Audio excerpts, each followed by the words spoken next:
Assalamualaikum.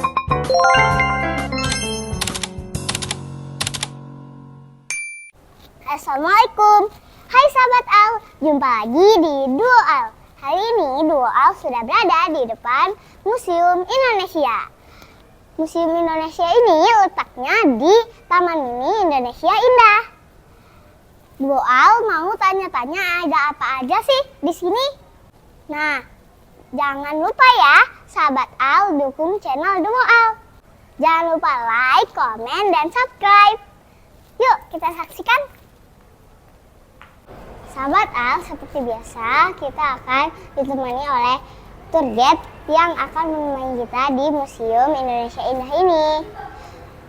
Sahabat Al, Duo Al akan mengupas tuntas semua di channel Duo Al.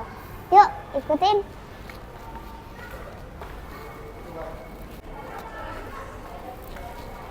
Hai Om. Halo, selamat datang di Museum Indonesia. Nama Om siapa? Nama aku Kak Mera, nama kamu? Alifa. Oke, Alifa, selamat datang di Museum Indonesia. Oh iya Kak Mera, kenapa sih museum ini dinamakan Museum Indonesia? Oh, kalau itu sebenarnya Museum Indonesia ini dinamakan seperti itu karena kita menyimpan banyak sekali koleksi etnografi, koleksi budaya-budaya, tradisi yang ada di Indonesia.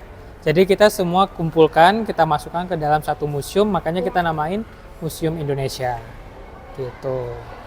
Oh iya Kak Mera, kenapa ini museumnya dibangun tanggal berapa ya Om?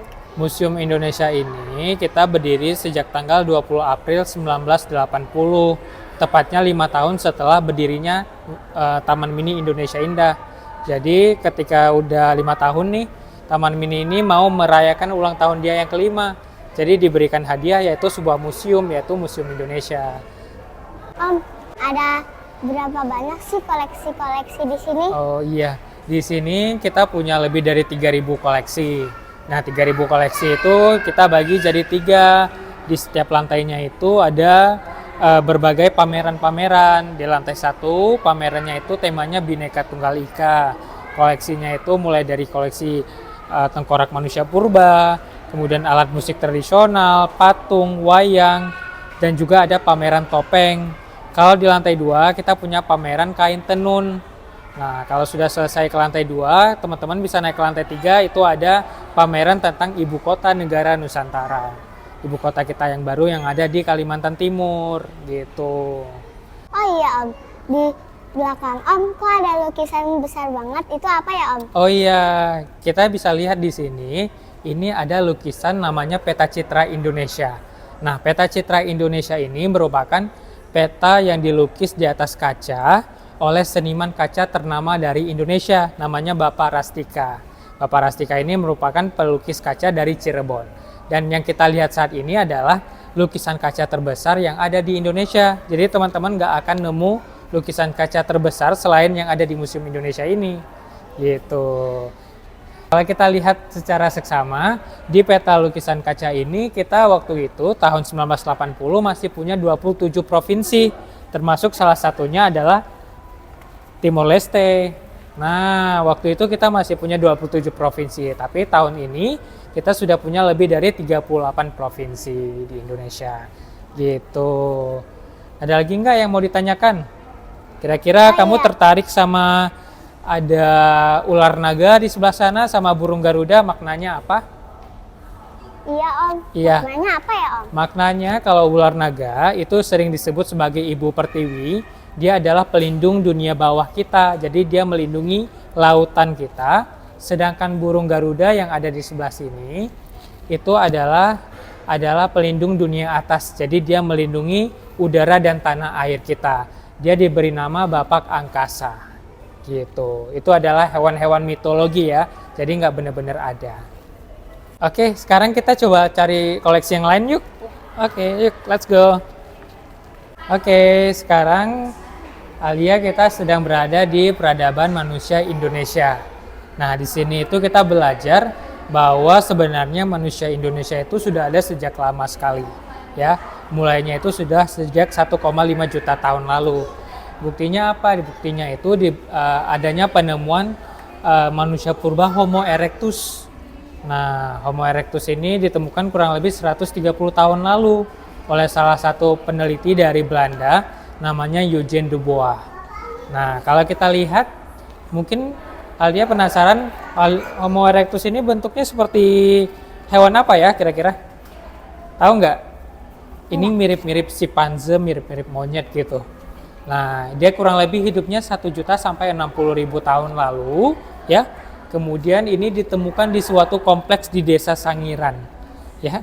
Itu banyak sekali, ada lebih dari 100 fosil dan ada juga hewan-hewan lain yang juga hidup pada waktu itu. Nah, kalau teman-teman juga mau lihat koleksinya, teman-teman juga bisa main-main ke Museum Nasional, ya. Kemudian juga bisa main ke Museum Geologi di Bandung. Itu ada tengkorak asli dari manusia purba itu sendiri, ya. Nanti kita juga bahkan belajar banyak kalau misalnya manusia purba ini zaman dulu mereka pakai perkakas-perkakas yang terbuat dari batu untuk kehidupan sehari-hari, ya. Jadi zaman dulu itu belum ada pisau, belum ada alat bantu apapun, jadi mereka bawaannya itu dari batu-batuan gitu ya. Sip. Kita coba lanjut ke tempat lain ya. Oke, let's go. Nah, di sini tuh ada tengkoraknya, tapi ini replika ya. Ini adalah hibah dari Museum Geologi di Bandung. Yang di sebelah sana ada tengkorak manusia purba Homo erectus atau dikenal manusia Jawa. Kalau di sebelah sini ada manusia Homo wajakensis ya. Kalau yang ini dia lebih baru gitu ya, itu yang lebih lama. Kalau di sebelah sini ada kapak batu dan beliung. Ini alat yang digunakan untuk kegiatan sehari-hari. Mau motong makanan dan lain-lain itu pakainya alat ini gitu ya. Om, itu sama loh, sama kayak di Museum Kebangkitan Nasional. Iya, jadi alat ini juga dulu digunakan oleh para dokter-dokter yang belajar di Stovia untuk membuat obat-obat nih, ramuan-ramuan untuk kesehatan. Nah, rupanya ceritanya itu sebenarnya zaman dulu juga udah pernah pakai gini gitu. Oke, kita mau lanjut lagi. Kita coba lihat ke pameran topeng yuk. Nah, sekarang kita ada di sini nih Alifa. Di sini ada pameran topeng, cerita di balik topeng Nusantara. Nanti kita akan coba lihat ada beberapa jenis topeng yang ada di Indonesia. Yuk, kita coba lihat. Let's go. Oke, coba kita pergi ke sini dulu yuk. Kita coba lihat yang di sebelah sini.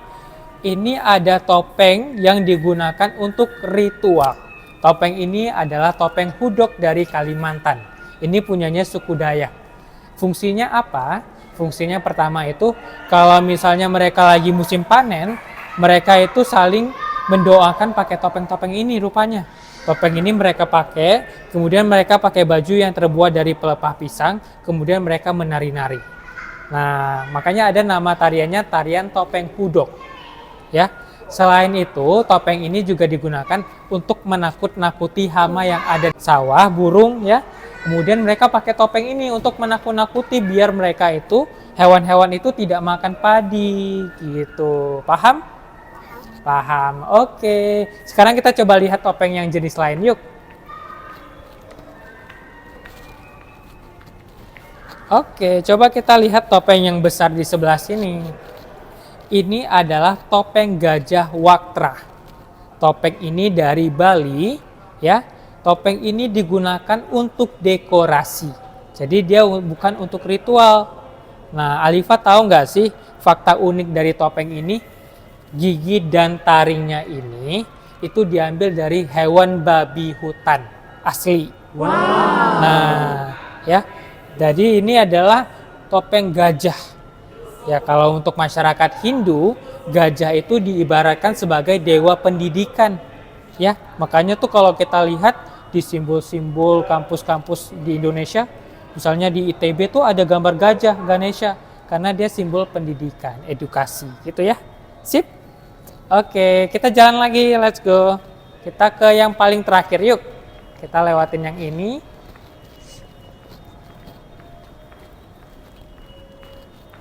Oke, kita pergi yang paling pojok. Alifa tahu nggak kira-kira topeng ini ceritanya apa? Nggak tahu? Kalau di sini, ini namanya topeng Panji dari Cirebon. Ya, topeng Panji ini terkenal dengan tarian topeng Panji. Ya, nanti Alifa kalau udah besar boleh tuh nari-nari, coba-coba belajar tari-tarian tradisional. Ini ada topeng Panji Cirebon. Dia lebih mengkhususkan pada karakter manusia. Kalau misalnya karakter yang wajahnya warna putih, kira-kira dia baik nggak? Baik ya, suci bersih. Ini namanya Panji. Ini Putri Samba. Kemudian kalau yang di bawah ini ada karakternya itu seperti kekanak-kanakan. Namanya topeng Rumyang. Ada kemudian topengnya seperti pahlawan superhero. Namanya topeng Tumenggung. Dan yang terakhir yang karakternya jahat, sombong, serakah. Namanya topeng Kelana. Gitu ya. Oke, sekarang kita ada di lantai 2. Di lantai 2 ini pamerannya itu kain tenun. Jumlahnya ada 87 kain tenun. Jadi kamera mau kasih beberapa kain tenun favorit aja ya. Mungkin Alifa coba lihat yang di sebelah sana. Yang di belakang kita ini ada kain tenun dengan motif hewannya banyak banget ya. Kalau kita lihat, hewan-hewan yang ada di sini adalah hewan-hewan domestik yang tinggal di Pulau Sumba di Nusa Tenggara Timur. Kain ini namanya kain hinggi ya, dari Nusa Tenggara Timur gitu. Kemudian kalau yang di sebelah sini di belakang kamera ini ada namanya kain ulos Sibolang. Ya, kain ulos dari Sumatera Utara, dari suku Batak. Yang membedakannya adalah kain ulos Sibolang ini karena warnanya adalah biru tua, biasanya digunakan untuk acara duka cita. Bisa jadi untuk orang meninggal dan lain-lain ya. Oke. Kemudian coba kita lihat di sebelah sini ya. Ini ada 7 kain tenun buatannya Pak Iwan Tirta. Salah satu desainer ternama dari Indonesia. Jadi tahun 1979, Ibu Tin Soeharto itu minta request, tolong dibuatkan kain tenun tapi motifnya kain batik. Ya, coba kita lihat, ini motifnya kayak kain batik nggak? Iya. Iya, tapi ini kain tenun. Jadi ini adalah hasil modifikasi dari Pak Iwan Tirta. Kalau Alifa mau beli kain batiknya Pak Iwan Tirta, tahu nggak sih harganya berapa? Mulainya bisa dari 10 jutaan. Apalagi kalau kain tenunnya yang usianya sudah lama sekali dari 1979, jadi harganya bisa puluhan juta. Wow. Ya. Oke, sip. Kita coba lanjut ke sana yuk. Di sini ada kain-kain apa aja sih? Oh iya, pas banget nih Alifa. Coba kita lihat di belakang kita. Ini ada namanya kain geringsing. Kain geringsing ini adalah kain yang berasal dari Desa Tenganan di Bali. Yang bikin unik, kain ini dibuatnya selama 5 tahun. Ya, dan ini adalah salah satu kain tersulit yang ada di dunia. Karena kenapa? Karena teknik pembuatannya itu hanya ada di 3 negara. Pertama ada di Kyushu di Jepang, kemudian ada di Patola, India Selatan, dan terakhir ada di Bali, Indonesia. Jadi kita sangat keren ya punya budaya menenun yang bisa buat kain selama 5 tahun gitu. Sip, kita lanjut, kita coba lihat ke sebelah sana yuk. Nah, sekarang kita ngelewatin kain tenun hinggi, kain hinggi yang dari Nusa Tenggara Timur juga. Tadi kita sudah lihat ya. Nah, jenisnya seperti ini. Oke, kemudian kita coba ke sini lagi nih. Ini tadi kain ulos, kamera sudah jelasin ya. Ini ada kain ulos ini digunakan untuk beberapa upacara juga. Ada upacara pernikahan ya, ada upacara untuk pengantin baru, pria atau perempuan. Kemudian kalau di sebelah sini, coba kita lihat lagi. Ini ada kain ulos yang usianya sudah 100 tahun. Wow. Namanya ulos Manggiring Jauh sama bintang Maratur. Gitu ya. Dia sudah ada dari tahun 1920. Jadi sebelum kita merdeka, kain ini sudah ada, tapi masih awet. Kenapa masih bisa sampai sekarang? Karena di museum kita jaga, temperatur udaranya kita jaga, dia nggak boleh terlalu sering terkena cahaya. Makanya kita larang tuh para pengunjung untuk foto pakai flash, pakai cahaya. Karena bisa mengurangi kualitas kain itu juga gitu. Paham Alifa? Paham. Oke, kita lanjut yuk, kita naik ke lantai 3. Om, ini patung apa ya? Oh, kok besar banget? Iya, ini sebenarnya namanya pohon hayat. Pohon hayat ini adalah sebuah makna simbolisnya adalah kehidupan manusia Indonesia yang saling berhubungan dengan alam. Kalau kita lihat, pohon hayat ini usianya sudah 50 tahun. dibuatnya langsung di lantai 3 Museum Indonesia. Nah, pohon hayat ini juga dimaknai sebagai akhir perjalanan teman-teman di Museum Indonesia. Jadi kalau teman-teman biasanya tahu ada gunungan di cerita pewayangan, itu biasanya untuk menutupi satu scene ke scene yang lain itu pakai pohon hayat, pakai gunungan ya. Nah, ini adalah satu simbol gitu maknanya bahwa kunjungan teman-teman di Museum Indonesia sudah selesai. Gitu. Oke? Oke, kita coba lihat beberapa hal terkait ibu kota kita yang baru yuk. Oke, let's go. Nah, di sini ada videotron penjelasan tentang ibu kota kita. Di sebelah sini kita bisa baca-baca nih. Ada infografis terkait ibu kota kita. Kira-kira desainnya seperti apa, lama jangka pembangunannya seperti apa, berapa dana yang dibutuhkan. Teman-teman bisa baca-baca di sini. Gitu ya. Kalau di sini kita lihat nih. Ini ada tampilan kawasan panel surya ya. Jadi tenaga listrik pembangkit listrik tenaga matahari, tenaga surya. Gitu ya di IKN gitu. Oke, yuk kita jalan lagi sebelah sana. Nah, ini ada skema pendanaannya bagaimana. Kemudian apa yang mau dicapai di IKN nanti gitu ya. Nah, misalnya itu IKN dianggap sebagai nanti akan jadi kota hutan, kota spoon, kota cerdas, smart city, dan lain-lain ya. Oke, bagaimana Alifa? Sudah paham semuanya nggak? Sudah. Terima kasih Om atas Iya. informasinya. Semoga bermanfaat ya. Sahabat Al, jangan lupa ajak keluarga kalian datang ke Museum Indonesia ini. Seru loh. Kalian bisa dapat informasi baru tentang sejarah-sejarah apa aja sih yang ada di Indonesia. Oh iya, jalan-jalan asik, jalan-jalan ke Museum Sejarah. Kenali sejarahmu, cintai bangsamu. Jangan lupa like, komen, dan subscribe. Terima kasih telah menyaksikan video Doll hari ini. Sampai jumpa di video selanjutnya. Terima kasih. Assalamualaikum. Dah. Selanjutnya, Duo Al mau art and craft dan nonton puppet show. Simak di video selanjutnya ya.